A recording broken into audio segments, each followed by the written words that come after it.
उस समय 2 मिनट का मौन श्रद्धांजलि जरूर दी जाए जो श्रद्धालुओं की जान गई है। नहीं अध्यक्ष महोदय, नहीं अभी एक मिनट आप लोग कुछ महाकुंभ की व्यवस्था के बारे में स्पष्टीकरण देने के लिए दंडात्मक कार्रवाई हो, जिन्होंने सच छिपाया है उनको दंडित किया जाए। हम डबल इंजन की सरकार से पूछते हैं, अगर अपराध बोध नहीं था तो आंकड़े दबाए, छिपाए और मिटाए क्यों गए हैं? और जो आधुनिक चीजें हैं, टेक्नोलॉजी, उसका इस्तेमाल कर करके महाकुंभ होने जा रहा है। सीसीटीवी, ड्रोन, लाइव स्ट्रीमिंग के आधार पर जिनका दावा था कि वो डिजिटल कुंभ करा रहे हैं, वो मृतकों की डिजिट नहीं दे पा रहे हैं। एक तरफ तो जो लोग डिजिटल अध्यक्ष महोदय कहने को थकते नहीं हैं कि जहां लाशें पड़ी रही हों, न जाने कितनी चप्पलें पड़ी थीं, न जाने कितने कपड़े पड़े थे, महिलाओं की साड़ियां थी, कपड़े थे। न केवल ये लोग मीडिया का सहारा ले रहे हैं, मीडिया का सहारा लेते सुनने में आया है कुछ दबाव कि 12 करोड़ शौचालय बन गए हैं, 10 करोड़ गैस कनेक्शन हो गए हैं, 80 करोड़ लोगों को राशन दिया जा रहा है, 25 करोड़ लोगों को मिडिल क्लास में शामिल कर दिया गया, न्यू मिडिल क्लास में शामिल कर दिया गया। महामहिम राष्ट्रपति जी के अभिभाषण पे बोलने का मुझे समय दिया है। अध्यक्ष जी,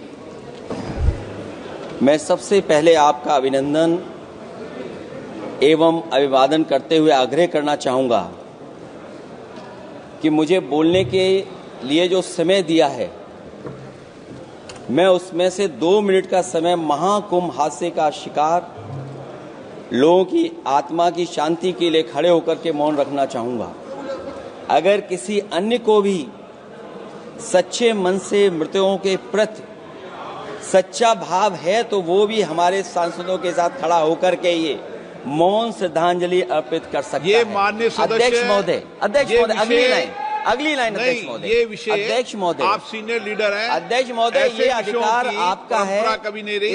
ये मैंने विषय मेंशन करते हुए भरोसा है इस विषय पर मौन कर दिया था, इसलिए अध्यक्ष का अधिकार है। हाँ, मैं वही अध्यक्ष महोदय, ये जो बात मैं शुरू कर रहा हूं, जहां मैंने मौन 2 मिनट के लिए श्रद्धांजलि की बात की है, ये अधिकार मेरा नहीं है अध्यक्ष महोदय, ये अधिकार आपका है।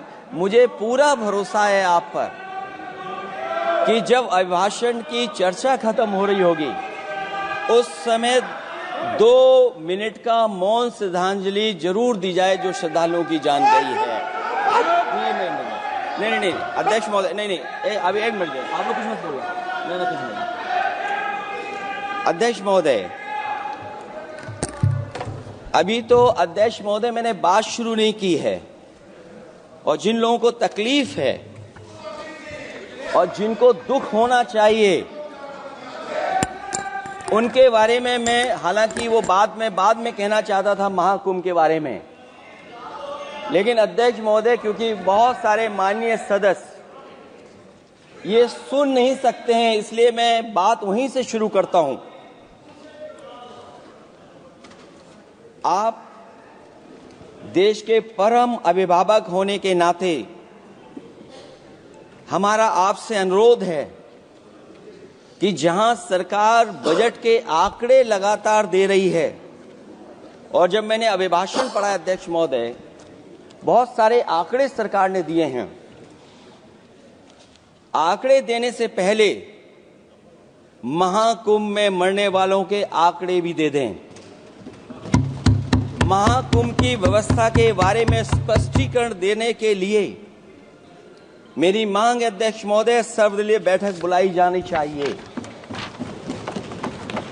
महाकुंभ आपदा प्रबंधन व खोया पाया केंद्र की जिम्मेदारी सेना को दी जाए।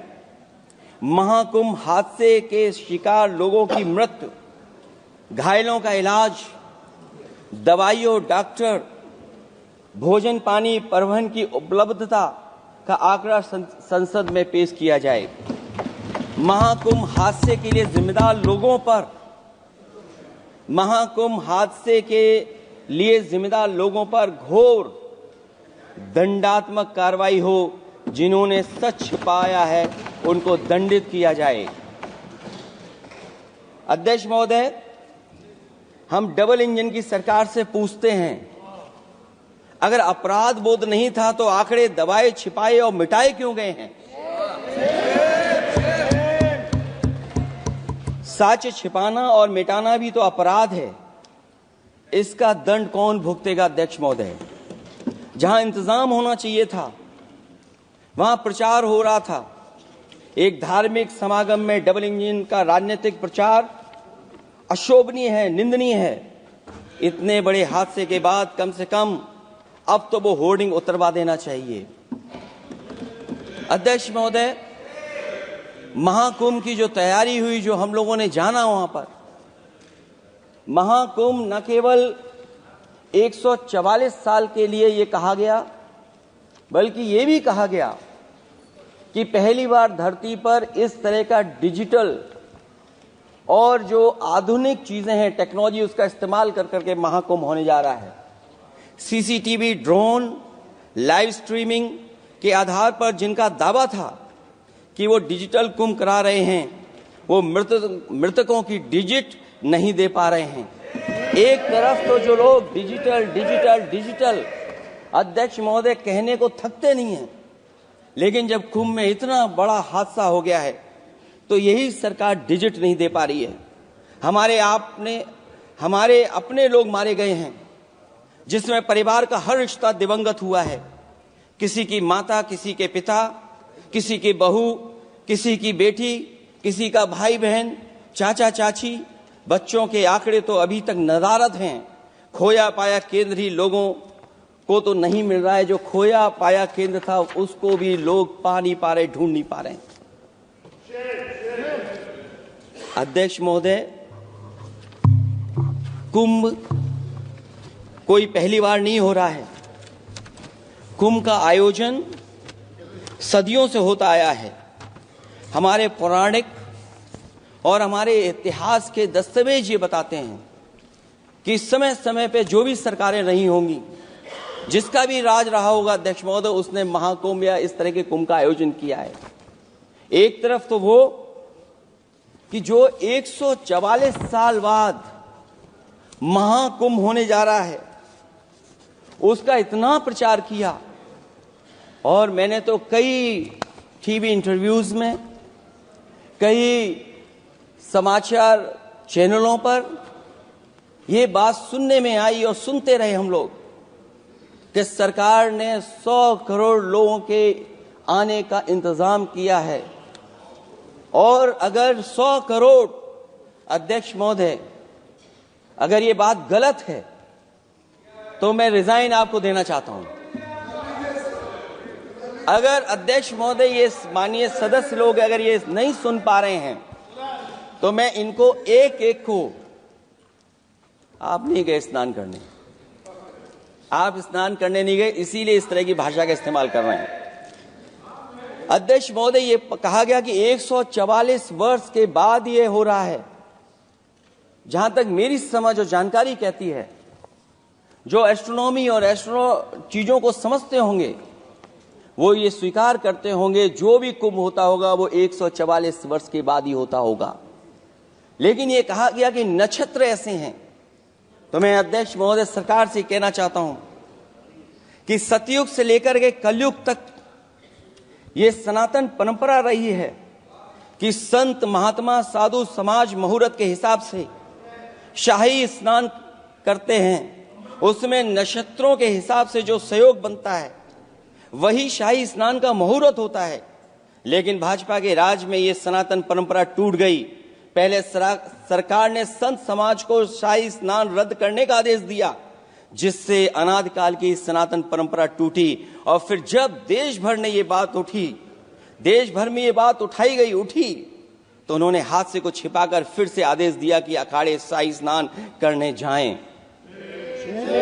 इससे सरकार ने पावन मुहूर्त के स्थान पर अपने मनमाने समय पर स्नान कराने का आदेश दिया। बात उस दिन या तिथि की नहीं होती है, बल्कि निश्चित मुहूर्त काल की होती है।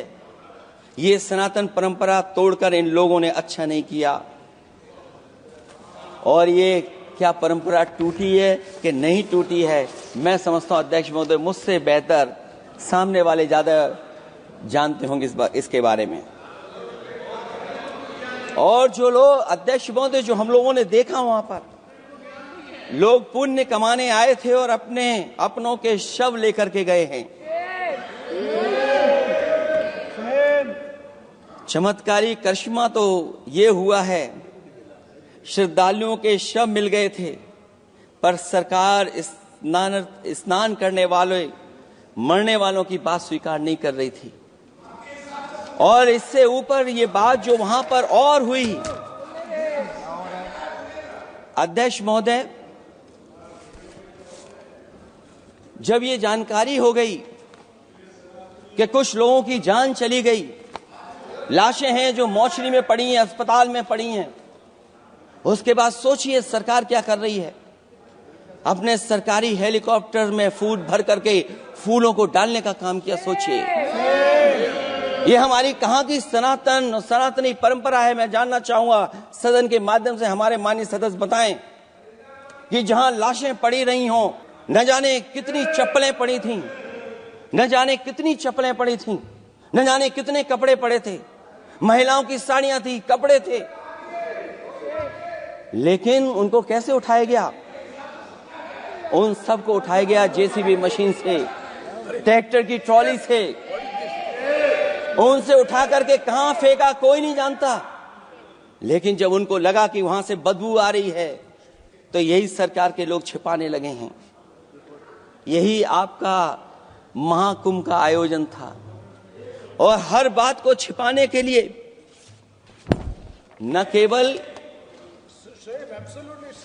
केवल ये लोग मीडिया का सहारा ले रहे हैं, मीडिया का सहारा लेते लेते सुनने में आया है कुछ दबाव और कुछ स्वीटनर भी दिए जा रहे हैं जिससे उनकी खबरें बाहर ना आ जाएं। और अगर अध्यक्ष मोदी ये बात सब गलत है मेरी, अगर ये बात सब गलत मैं कह रहा हूं, तो अभी तो नेता सदन को अभी भाषण देना है।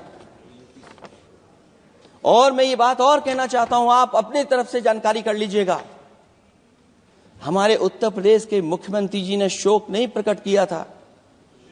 जब देश की राष्ट्रपति और प्रधानमंत्री जी ने शोक प्रकट किया, उसके बाद 17 घंटे बाद सरकार ने स्वीकार किया।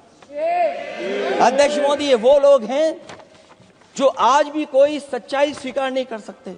इनका रास्ता क्या है मैं नहीं जानता हूं, कहां ले जाना चाहते हैं। लेकिन जब अध्यक्ष महोदय मैंने अभिभाषण पढ़ा है राष्ट्रपति महोदया का, तो वही पुरानी बातें कि 12 करोड़ शौचालय बन गए हैं, 10 करोड़ गैस कनेक्शन हो गए हैं, 80 करोड़ लोगों को राशन दिया जा रहा है, 25 करोड़ लोगों को मिडिल क्लास में शामिल कर दिया गया, न्यू मिडिल क्लास में शामिल कर दिया गया। 80 और 85 को अगर हम जोड़ दें अध्यक्ष महोदय 105 करोड़ हो गए। बच्चों को और जोड़ दें तो सरकार अध्यक्ष महोदय किसके लिए काम कर रही है, किसके लिए काम कर रही है?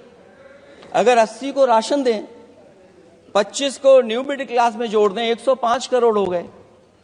और जो बाकी बचे हैं हमारे देश की आबादी जिसको 140 करोड़ बता रहे हैं, उसमें कम से कम बच्चे कुछ तो संख्या होगी, आधी आबादी की संख्या होगी। अगर उसको हम बाहर निकालें तो आगे आज सरकार किसके लिए काम कर रही है? वही बात पुरानी सुनने को मिलती है कि राष्ट्रीय मिलिट्री स्कूल बन गए हैं, राष्ट्रीय मिलिट्री स्कूल जिनमें बालिकाओं की भर्ती शुरू हो गई है। अध्यक्ष महोदय, ये एक बता दें जो नया इन्होंने 10 साल के अंदर राष्ट्रीय मिलिट्री स्कूल खोला हो। और कंफ्यूज मत होना, राष्ट्रीय मिलिट्री स्कूल कौन से होते हैं, सैनिक स्कूल कौन से होते हैं, ये कंफ्यूज मत होना। 10 साल में सोचिए अध्यक्ष महोदय, एक भी नया राष्ट्रीय मिलिट्री स्कूल नहीं खोला है। अगर खोला हो तो सरकार जरूर बताए। जो लोग कहते हैं हम ईज ऑफ डूइंग रिसर्च कर रहे हैं, अध्यक्ष महोदय इनकी ईज ऑफ डूइंग रिसर्च हमने देखी है। इनकी ईज ऑफ डूइंग रिसर्च अपनी इमेज चमकाने के लिए और दूसरे की इमेज बर्बाद करने के लिए ईज ऑफ डूइंग रिसर्च चल रही है। ईज ऑफ डूइंग बिजनेस, मैं देखता हूं जहां कहीं भी इन्वेस्टमेंट मीट होती है, देश के सभी मंत्री वहां पहुंच जाते हैं, सरकार के मुखिया भी जाते हैं वहां। मुझे याद है उत्तर प्रदेश में सबसे बड़ा आयोजन हुआ था इन्वेस्टमेंट मीट का। न केवल इन्वेस्टमेंट मीट इन्वेस्टर्स को बुलाया गया था, बल्कि डिफेंस एक्सपो के भी कार्यक्रम कई हुए थे और अध्यक्ष महोदय भरोसा ये दिलाया गया था कि जो एमओयू हो रहे हैं 40 लाख करोड़ के, उसको जमीन पर उतार लिया जाएगा। मैं इन्हीं डबल इंजन की सरकार से जानना चाहता हूं कि जो 40 लाख करोड़ के एमओयू हुए उसमें कितना जमीन पर यह सरकार उतार पाई है। कहीं ऐसा तो नहीं है कि सरकार के डबल इंजन आपस में ही टकरा रहे हों। अब तो जो खबरें हम लोग पढ़ते हैं, न केवल इंजन टकरा रहे हैं अध्यक्ष महोदय, अब तो डब्बे भी टकराने लगे हैं। सुना है क्योंकि दिल्ली में चुनाव है, आप इंजीनियर की डब्बा हैं। ये हमारे पुराने माननीय सदस्य हैं, आप हम एक हैं, बस जगह अलग बदल गई। जिस विभाग के मंत्री हैं वो हमारा ही काम है, आप लोग अच्छा नहीं कर रहे हैं। अध्यक्ष महोदय, दिल्ली का चुनाव है तो मैंने राष्ट्रपति जी के अभिभाषण में सुना कि यहां पर मेट्रो की जो दूरी है वो दुगनी कर दी गई है, पटरी दुगनी कर दी गई है, एक्सपेंशन हो गया है इतना। अध्यक्ष महोदय, मैं स्वीकार करता हूं दिल्ली का चुनाव है, एक्सपेंशन की बात करेंगे, लेकिन कभी आपने क्यूटो का नाम सुना है? आपने वेनिस का नाम सुना है? मैं अध्यक्ष महोदय आपके माध्यम से, जिसको क्यूटो बनाने के लिए सपना देखा गया था, 10 साल पूरे हो गए हैं, अभी तक वहां पर मेट्रो की शुरुआत नहीं कर पाए हैं। और अध्यक्ष महोदय, मैं ये बात इसलिए कह रहा हूं, अध्यक्ष महोदय मैं इसलिए बात कह रहा हूं कि जिस समय समाजवादी सरकार थी, जितनी भी मेट्रो आज यूपी में चल रही हैं, सब की सब समाजवादियों की देन है, एक भी आपकी देन नहीं है। और इस समय पर मैं याद करना चाहता हूं, उस समय देश के प्रधानमंत्री मनमोहन सिंह जी को जब मैं पहली बार मुख्यमंत्री बनकर के उनसे मिलने गया था, मैं बहुत सारे उनके काम उत्तर प्रदेश के लेकर के गया था। आज वो हमारे बीच नहीं हैं, लेकिन कम से कम उन्हें इसी बात से याद कर रहे हैं, जो जो मैंने काम उस समय दिए थे, एक एक काम उस समय के प्रधानमंत्री जी ने मेरा पूरा कर करके, और उसका परिणाम ये हुआ है अध्यक्ष महोदय, और उसका परिणाम ये हुआ है कि आज उत्तर प्रदेश में जितनी भी मेट्रो चल रही है, चाहे वो लखनऊ की हो, कानपुर की हो, आगरा की हो, नोएडा की हो, ग्रेटर नोएडा को जोड़ रही हो, दिल्ली को जोड़ रही हो। और अध्यक्ष महोदय, जिस समय उद्घाटन हुआ था दिल्ली से नोएडा को जोड़ने वाली मेट्रो का, उस समय देश के प्रधानमंत्री एक विदेश के बहुत बड़े उनके साथ बैठ करके गए थे उद्घाटन करने। वो अगर किसी ने काम किया था पूरा, तो नोएडा अथॉरिटी और समाजवादी सरकार ने, उसमें आपकी देन कोई नहीं की। ये बात मैं मेट्रो की इसलिए कर रहा हूं कि जो लोग दिल्ली में मेट्रो बना रहे हैं, वो बनारस में मेट्रो क्यों नहीं बना पा रहे हैं? और दिल्ली का विकास अपने आप हो जाएगा, बस ये जो भारतीय जनता पार्टी की दिल्ली वाली सरकार है वो हस्तक्षेप करना बंद कर दे। अध्यक्ष महोदय, रिवर लिंकिंग का कार्यक्रम कुछ दिन पहले प्रधानमंत्री जी ने किया।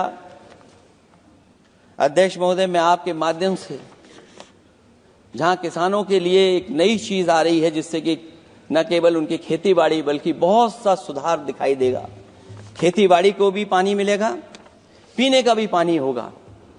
इंटरलिंकिंग पुरानी योजना है, और मुझे याद है जब पहली बार उसका एमओयू साइन हुआ था, उस समय दोनों प्रदेश के मुख्यमंत्री शामिल थे,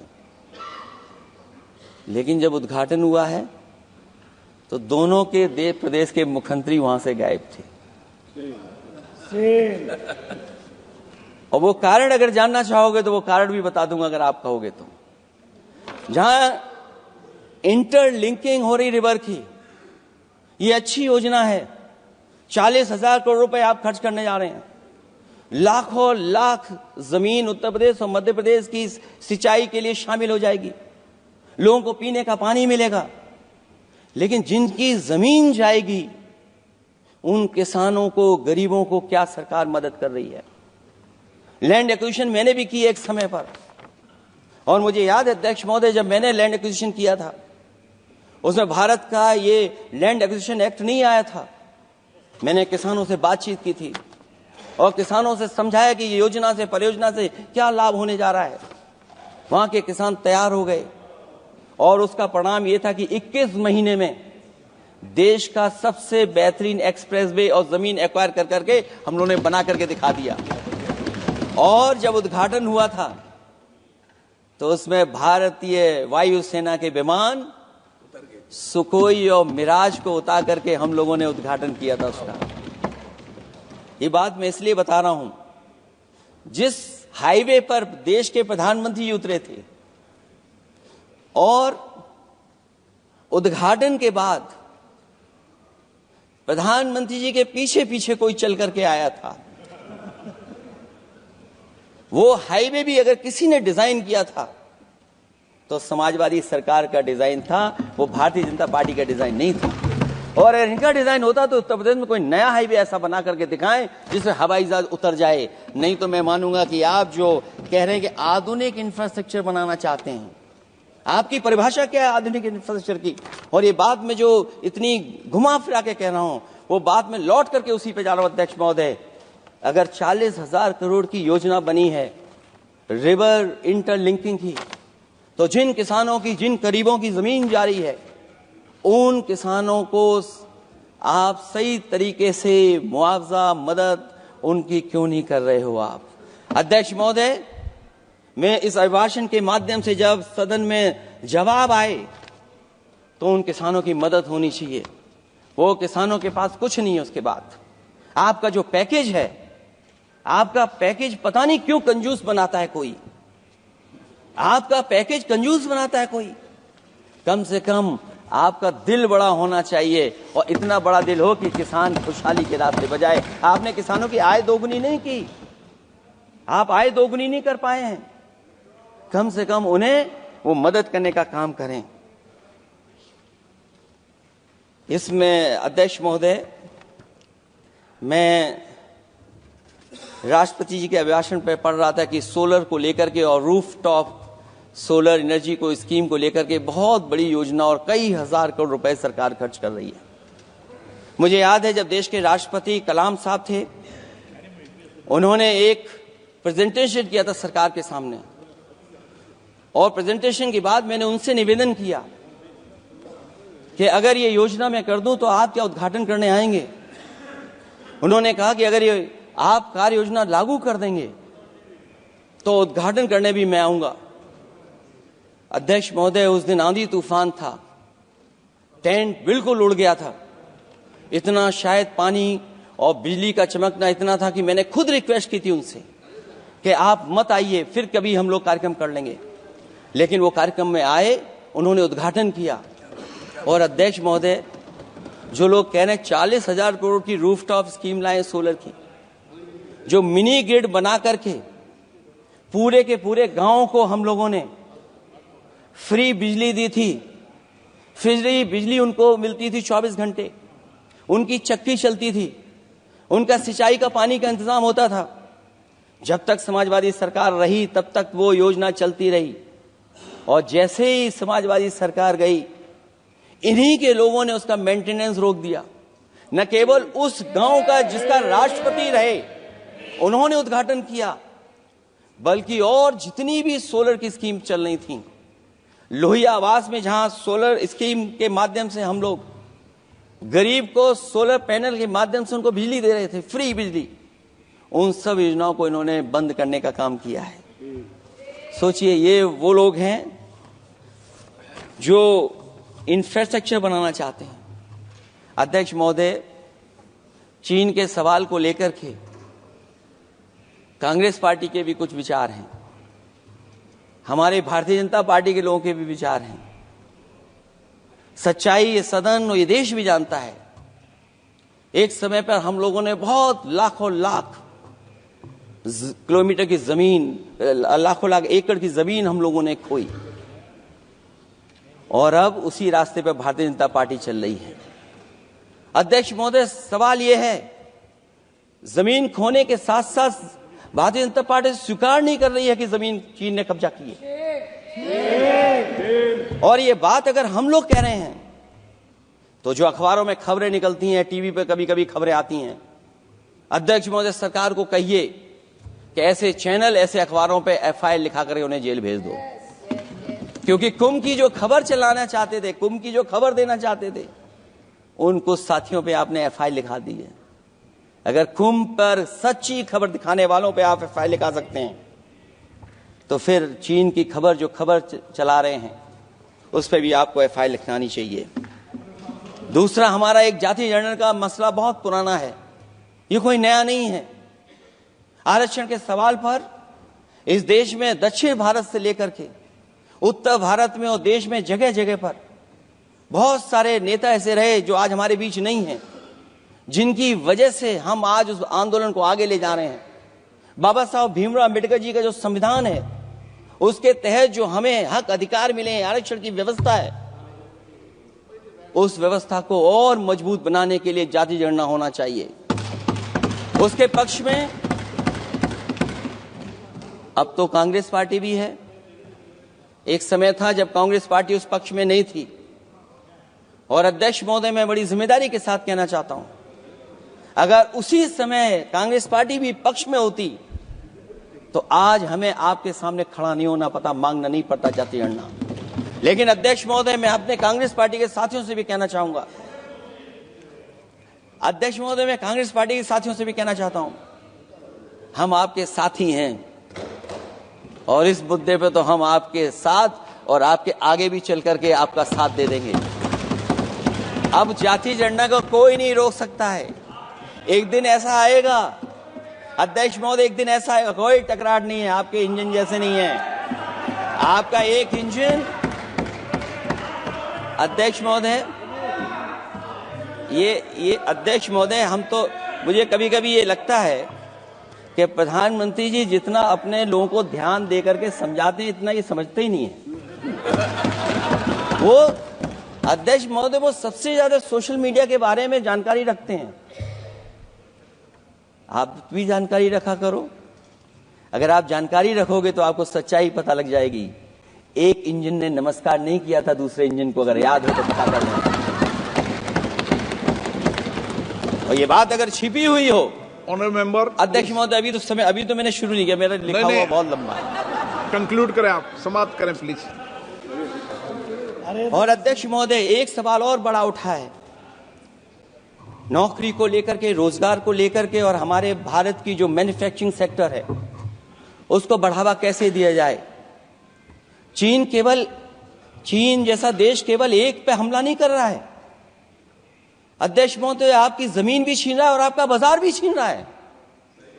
और ये बात अगर गलत हो तो सरकार हमें बताए, वो आंकड़े दे।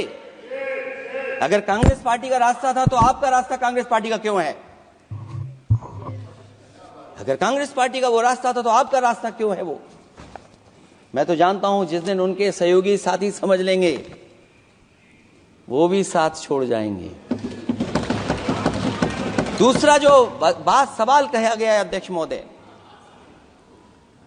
जिस समय बाजार खोला गया, जिस समय हमारा व्यापार के लिए पूरा बाजार खोल दिया, हमसे ज्यादा वित्त को समझने वाले इकोनॉमिस्ट और बहुत सारे जानकार लोग वो मुझसे बेहतर समझते होंगे, लेकिन मैं ये बात समझता हूं कि जिस समय बाजार खोला गया उस समय ध्यान उतना हमारे देश की अर्थव्यवस्था पर नहीं रखा गया। अगर उसी समय पर मैन्युफैक्चरिंग सेक्टर को जिस जिम्मेदारी से रखना चाहिए था नहीं रखा गया। अगर उस समय रखा गया होता तो शायद अध्यक्ष महोदय हम लोग चीन से आगे निकल गए होते। आज चीन आगे है, हम लोग पीछे हैं। क्या आप इनको ज्ञान दे रहे हो क्या?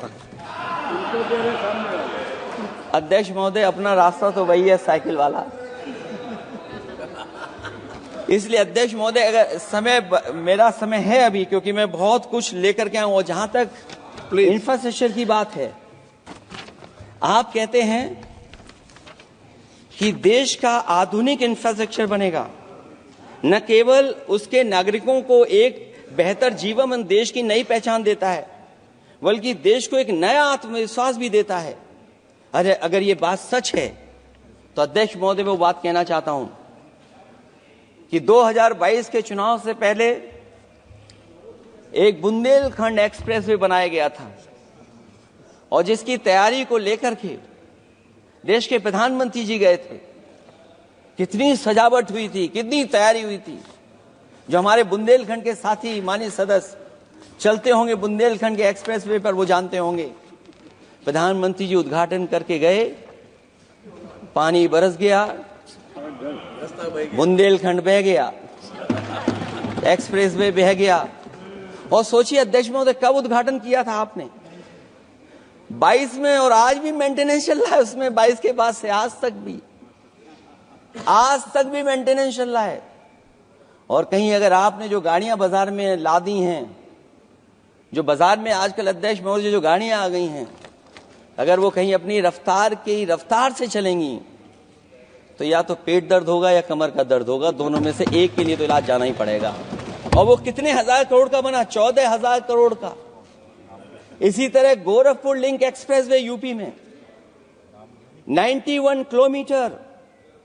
जो हमारे रोड की जानकारी रखते होंगे, एनएचआई की जानकारी रखते होंगे, वो जानते होंगे कि गोरखपुर लिंक जो 2022 में शुरू हो जाना चाहिए था, वो अभी तक शुरू नहीं हो पाया। वो 91 किलोमीटर का 7,283 करोड़ का बन रहा है। जो पूर्वांचल एक्सप्रेस वे, कभी समाजवादी सरकार ने उसको डिजाइन किया, उसको सब कुछ आगे बढ़ाया, वो 340 किलोमीटर का 22,000 करोड़ के लगभग का बना है। लेकिन जहां तक मैं बना करके छोड़ गया, वहां से आगे नहीं बढ़ा। और अगर वो बढ़ गया होता तो बिहार और बंगाल के लोगों के लिए बहुत रास्ता आसान हो जाता। इसी तरह एक गंगा एक्सप्रेस वे बन रहा है, जिसके बारे में सरकार ने ये कहा कि हम कुंभ से पहले शुरू कर देंगे, कुंभ से पहले गंगा एक्सप्रेस वे शुरू हो जाएगा।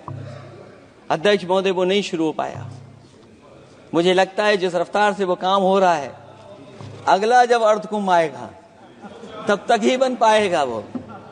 ये बातें मैं इसलिए बोल रहा हूं अध्यक्ष महोदय, क्योंकि यूपी को बिहार को दे दिया, हमें कोई तकलीफ नहीं है। बिहार भी तरक्की करे, हम भी साथ देंगे बिहार का, कोई तकलीफ नहीं है। लेकिन यूपी में अगर कोई भी एक भारत सरकार के एनएचआई का एक्सप्रेस वे आया हो तो बता दे। एक भी कोई एक्सप्रेस वे दिया हो तब, जब देश के प्रधानमंत्री को 2 बार और नहीं तीसरी बार भी मौका दिया उत्तर प्रदेश ने।